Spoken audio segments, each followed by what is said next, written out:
Nagpunta kami dito ate at ano, babawiin na namin yung kalabaw. Babawiin na namin yung kalabaw kasi yan. Kailangan ko na ng pera eh. Okay lang. Ha? Okay lang. Kailangan ko na sana ng pera eh. Bibenta ko na sana yung kalabaw. Payag ka? Payag kayo? Ikaw po sa inyo po. Ayan, mega love shoutout guys. Ayan, pakiclick ng thumbs up at ang ating intro naman ay napanood niyo. At tatapusin na po natin ang issue sa 37,000 pesos. No, para sa mga nag-aabang tungkol sa kalabaw, ang nagkakahalaga na 37,000 pesos na yung pera ay binili ng kalabaw na sa halip sana ay dun sa may sakit. Narinig niyo sa ating intro. Ano man ang karugtong pa ng mga video na yan, anumang mga kaikikan, anumang mga kadahilanan, anumang mga kwento ng tungkol doon lamang ha sa 37,000 pesos. Narinig nyo sa ating intro. Yan. Transparency, wala. So ito na, narinig niyo. Ano ba ang karugtong yan? Wala na tayo kailangan pang ipaliwanag. Wala na tayo kailangan pagdiskusyonan tungkol sa kalabaw na nagkakahalaga na 37,000 pesos. Yan, narinig nyo sa ating intro. Malinaw. Shoutout mga kalabaw. Sa lahat ng mga sa lahat ng mga kalabaw. Ayan, mga kakalabaw. Pakiclick naman po muna ng thumbs up nang sa ganun swak sa panlasa ng YouTube. Ngayon, doon tayo sa mag-inang kalabaw. Na pagbungad pa lang ng video, walang pinakitang resibo na katunayan ay binili niya ang kalabaw. Ito ay hiniram. Hiniram ang kalabaw. Pero ang di umano ay sinasabi niya na yung pera na ipinambili ng kalabaw ay galing sa mga sponsor. Ibinili ng kalabaw o hiniram ang mag-inang kalabaw for content. Para lang may masabi sa sponsor na nakabili ng kalabaw. Ito, walang dagdag bawas, ng video. Umpisahan natin sa intro. Magugulat kayo, tuloy. Tapos na tayo doon sa isang kalabaw, yung doon para doon sa batang may sakit. Ang ending nun, ayun na, narinig nyo sa ating intro. No? Yun na yun. Hindi ko kailangan ipaliwanag pa kung ano man ang mga kadahilanan, kung ano man ang mga karugtong na yan. Brother Jose, bullseye. Bullseye, Brother Jose. Ito na.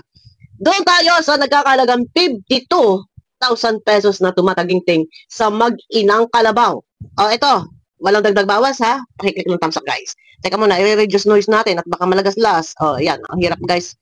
No? Iyaan nyo, tayo po ay kukuha ng hulugan na gadget ng malaking screen. Ayan, ito na. Intro yan walang dagdag bawas. Bubusisiin natin. Hahabulin natin.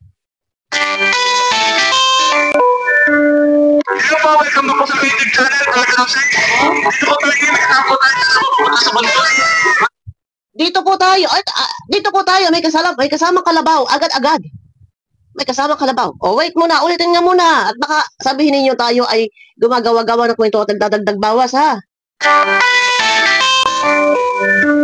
Hello po, welcome po sa YouTube channel, Brother Jose. Dito po tayo, nakatapo tayo sa bundok. Po, nakabili na po tayo nung papalagahan ko dun sa dalawa namin tulong sa COVID, sa Yogan. Bumili po tayo doon para palagahan sa kanila. Tapos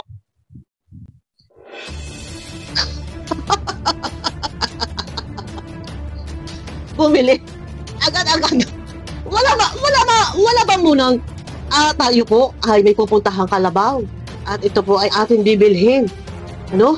Ito po, kilatisin natin. Pagbungad pa lang ng video ay bumili na ng kalabaw.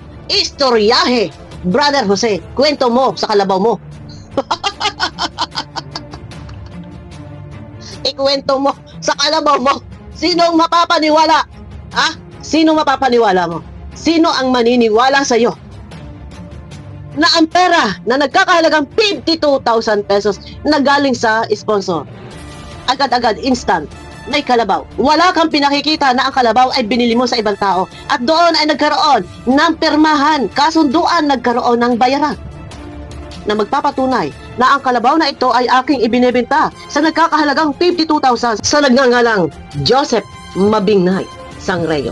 Intro pa lang to Intro pa lang May kapuna-puna Buti sana kung intro yun, patakam na intro. Pero nang tapusin ang kabuoang video, wala doon lumabas na taong binilhan ng kalabaw o taong binayaran ng kalabaw. Ang kalabaw o ang mag-inang kalabaw ay hiniram. For content. Para lang videohan at meron kang mai-update sa iyong YouTube channel, walang transparency. Hiniram mo ang kalabaw for content para lang malaman ng sponsor na ikaw ay bumili ng kalabaw. Pero ang katotohanan, uy, wag ako! Naglabas ka ng 52,000 pesos. Agad-agad. Pagdating mo dito, pag-update mo, ito, may dala akong kalabaw. Istoryahin mo, ikwento mo sa pagong. Ha? Ano? Ha? O tuloy, balikan po natin, malinaw. O. Hello po, welcome back po sa YouTube channel, Brother Jose. Dito po tayo ngayon, nagsasama po tayo pupunta sa Bandoy. Bali na po, nakabili na po tayo nung papalagahan ko dun sa dalawa namin tulong sa bukid, sa Nyugan. Bumili po tayo ito para palagahan sa kanila, tapos pag naanak, itong inahin na ito, yung unang anak ay,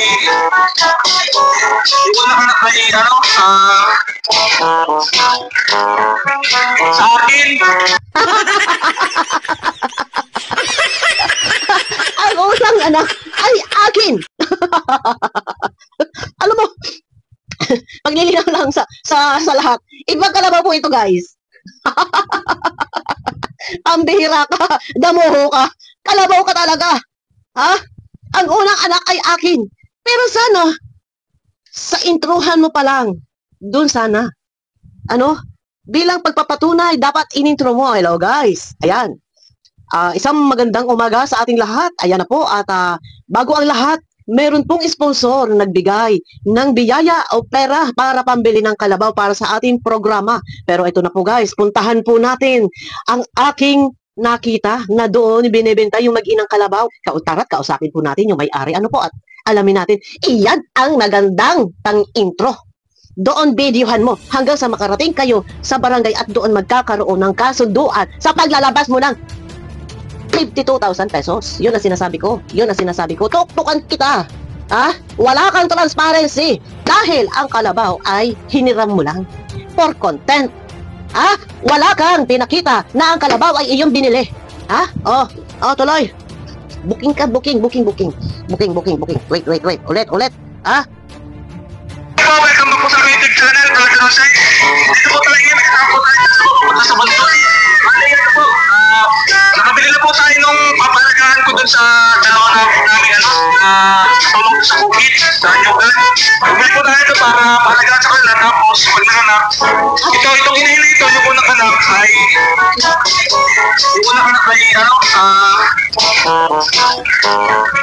sa akin. Gahaman ka. Nasa halip, ang mag-benefits sa unang anak is yung nag-alaga. Ang tanong na, ang highlight topic natin is, binili mo ba? Nasaan? Wala kang nilabas na pera para magpapatunay na ikaw ay naglabas ng pera. Ha? Yung transparency ba? Napatunay na yung ipinadalang pera, ibinayad mo. Yung perang pinadala ng sponsor. At kuno, dito kuno ay pa-birthday sa'yo. Okay, fine, pa-birthday. At inilaan mo sa programa mo. Ang lahat ng mga nakausap mong sponsor, ang sabi mo? Tinatanong na baga nila ako, ano baga ang gusto mo? Kaya sabi ko baga sa kanila, tita, kalabaw na lang po. Alam mo sa totoo na, ganib ka. Gahaman ka. Kasi kapag tinanong ka ng sponsor, ano ba ang maganda na pagtulong? Dapat, tita, kasi ganito po, pupuntahan ko po yung bahay. So, saksihan niyo po, para magkaroon kayo ng idea. Ito po yung klase ng bahay na pamumuhay. Sira po, wala pong bubong. Kagaya ng bubong nila, mga mama ni, yung bata mong may sakit. Aning napuhas na yero na lang ang kulang. Hindi mo pa maibigay. Nasasabihin mo pa na bakit? Ano nangyari? Hindi pa ninyo napaayos ang bahay ninyo. Buti hindi kayo nadala dito ng bagyo. Aning napuhas na yero. Kung ako, ang scouter, kung ako yung charity vlogger, 6 na puhas na lang ng yero. Sige, relax ka na. Sagot ko na yan. Sasagutin ko yun. Babayaran ko yun. Sa sariling pera ko. Kasi charity vlogger ako eh. Bakit?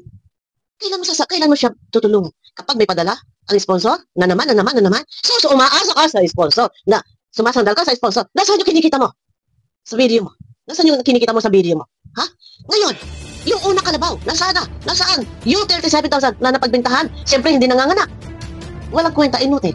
Siyempre, di mga anak, ibebenta ka lang. Nasaan yung pera? Ilang taon na lumipas? Ni wala ko in-update sa pera. Ha? Ang galing-galing mo makikialam sa programa ng iba. Pero yung mga nagreklamo sa'yo, nagdadatingan na. Oh, nagdadatingan na, ha? Ha? Shout out sa mga... Utang sa kalabaw ito. Viral na viral ang kalabaw na ito. Ikaw, ha? Ilabas mo! Wala ka na naman na ipapakita na sapat na ebidensya o video man lang na ikaw ay nagbayad ng 52,000 pesos sa may-ari na mag-inang kalabaw. Sino ang may-ari na kalabaw? Hiniram mo for content. Asaan na pera? Kanino mo binayad? Sino may-ari na kalabaw na binilhan mo? Ha? Saan ang sapat na ebidensya? Transparency ang kailangan. Yung transparency. Masakit ng hita ko, kapukpok. Ihampas ko sa mukha mo to. Ihampas mo. Ihampas ko. Dapat may ano ako dito eh. Yung pukpok ng sa judge ng ganon. Ihampas ko sa'yo to. Ha?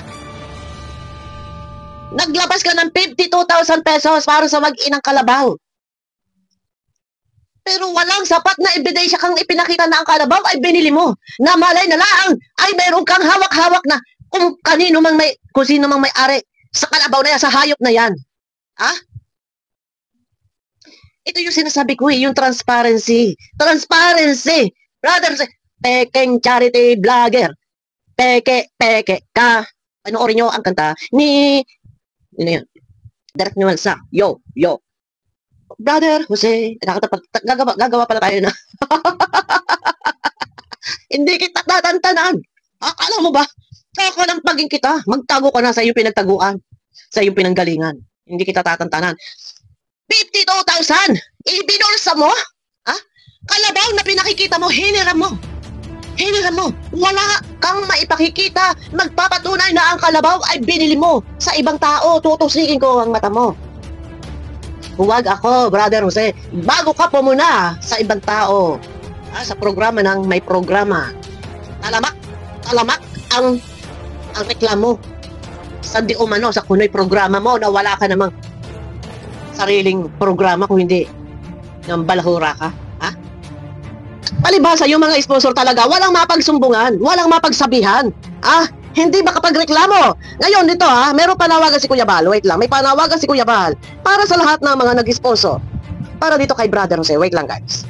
At bukas po ang kalingap, ayo kay Kuya Bal ha. Bukas ang kalingap para sa mga, wait. Para sa mga may mga hinaing. Yan, wait lang ha. Wait. Adobe Insure. Kaya kung sakasakali ho, yung mga number 1 na malinira po ng tinggalinga, ay obserbahan mo natin kung malapag-share po natin, no? Okay. Yung naman po sa site po natin, ano yung mga nakakabuting gagawin po natin. Okay. Hayaan niyo po, at hindi kami titigil po para hanapin yung mga nakakalabaw. Kasi matagal na ito, 3 taon na. Kasi po yung reklamo ko ng sponsor, kung saan ngayon, siya po ay bilak na mga kapatid po natin. Ibig sabihin, yung sponsor mismo, kasi sa pagkakataon ay katulong niya, tinutulong niya. Ngayon po, wala nang tiwala sa kanya. Wala na. Kaya pag-ipag-usap, ayaw na po mga kapatid po natin. Wala na po na siguro ang ating reaction video po. Okay? Yan. So, mga kalingap, Pakinggan niyo po. ano po, kami sa kalingap ay nandito lang para tumulong sa inyo. Okay. Kung kayo inaapi, binabalahura, Okay. nilalamangan o anuman, kami po ang nasa likod ninyo. Okay. Wow! Yes, ang may sakit ay dinema. Yan. Pero Wait. inosente, Yun ang sinasabi ko. Mas meron may karutong dyan. Yung iba, kung may mga hinaing kayo, kontak lang po. Kontakin niyo ako. Bopil lang, naka-whitehead. Para sabugin natin yan. Sa katotohanan lang tayo. Wala tayo doon personal attack. Kaya, ikaw, Brother Jose, ipakita mo. Wala ka na naman may pakita. Yung 37,000 na kalabaw, sa intro. Yun. Panoorin niyo. Binenta. Ano ko lang, Ano man, mga karugtong na video na yan, no need na natin yan ipaliwanag pa or iparinig pa. Focus na po tayo sa mag-inang kalabaw na hindi man pinakita kung ito'y binili o hindi. Hiniram ang kalabaw for content. Ano? Ano? Tatanggi ka na naman. Ako natatawa lang guys. Kasi kalabaw, puro timadura kalabaw . Di 52,000. Hindi mo pinakita kung binili o yung ano. Oo, kanino kalabaw yan? Sino nagmamayari ng kalabaw na nakakahiya? Nakakahiya ka, brother Jose. Abangan niyo ako sa akin na next video. Hindi kita tatantanan. Hanggat hindi ka tumitiklop yan. PM na po yung iba. Abangan niyo ako guys sa akin next video. Mega love shoutout po. Pakiclick na rin po ng thumbs up yun. Yung iba, yung gustong mag-subscribe, hindi naman po sa pilitan. Pwede naman po. Guys, paalala ko lang, pakiclick naman po ng thumbs up. Yung mga hindi pa nakaklik ng bell, yan. Pagka-click nyo po ng bell, dyan sa may makikita kayo diyang bell, yan, i-click nyo po yung all. Yan, para updated kayo. Ayun na guys, abangan nyo ako sa aking next video.